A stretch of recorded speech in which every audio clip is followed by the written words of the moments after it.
So, good morning, my beautiful queens. How are you? I believe you're awake this morning because God has something great for you. As He said in Jeremiah 29, verse 11, the plans He has for you are of good plans to prosper you and not to harm you. So, I believe that God has a great plan for you this morning. Now, away from that, my lady, I received an email from a man today, and that's a topic that he talked to me about, and a few I want to share with you. So, my lady, I want you to kill the thought of being entitled to a man's income. I want you to kill the thought of sex is the only thing you can offer in a relationship. And because you feel like sex is the only thing you can offer in a relationship, you trade sex. Once you give sex, you're like, what is in for me? Once you give sex, you feel like you're so entitled to the man, you're so entitled to his finances, you're so entitled to everything around him. My lady, sex is not what you can offer. It's not the only thing you would offer in a relationship. As a woman, God created you as a helper. The more things you would offer in a relationship, that man you're with. Men are going through so many things, but they cannot share. They cannot break down. They cannot go out there and say, hey, we're fighting for this. We're campaigning for this. Because men have been made to believe they are the stronger vessels and women are the weaker vessels. And we have a lot of men that are dying inside, but they just can't say it out, cry it out, because they will be described as weak men. And that results to many of them going into depression, committing suicide, because they've got issues, but then the women take the spotlight of weaker vessels. Society only listens to a woman's cry and not a man's cry. And I find that very unfair because a lot of men are actually going through abuse. So, my sister, sex is not the only thing you can offer to a man. And sex shouldn't make you feel entitled. It mustn't give you a sense of ownership to his finances. My lady, nowadays there's entrepreneurship, there's innovation. Be innovative, create something for yourself. It doesn't really mean you need to go to school. No, you can do anything. You can become hairdressers, you can become makeup artists. Innovation. What are you good at? Invest in what you're good at. Get an income, get going, because that man also needs your support financially. Okay, cool. I'm not saying men must not help you financially, but don't just feel so entitled to their finances. Mind you, they've got their families as well. They've got their families to take care of. They've got their own bills to take care of. And you're still in your mother's house. He did not marry you. The only man you should feel entitled to his finances is that man that has married you as his wife. You have equal right to whatever he owns. So does he.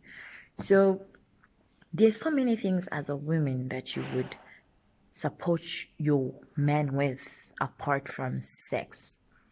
You see, these men need mental support, morally.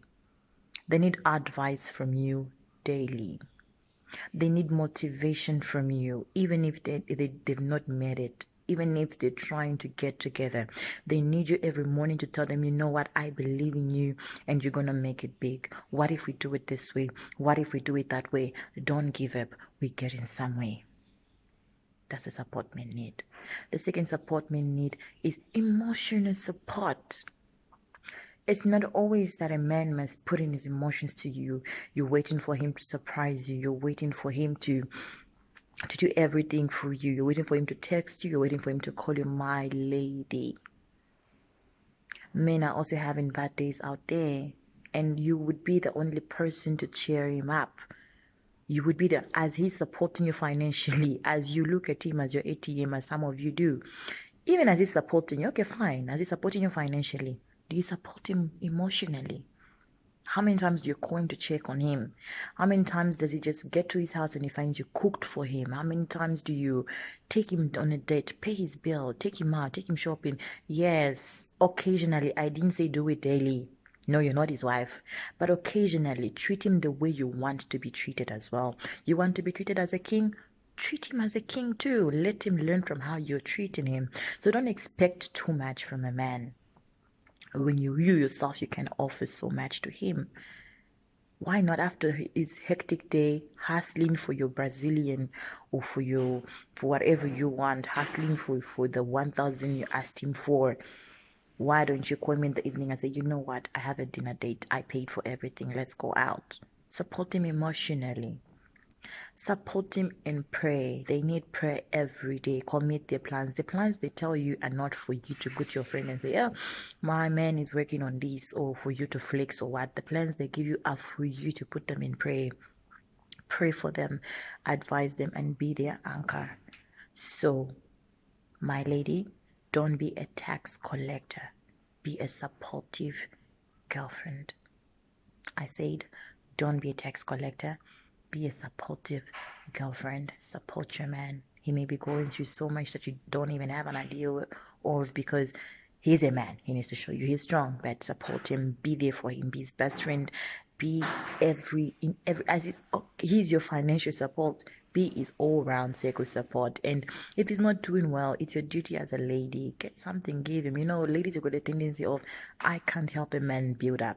If he becomes great, he's gonna leave me. Okay, why don't men say, I can build a woman up. If I build her, she's gonna leave me. So it's a two-way thing. Do it for love.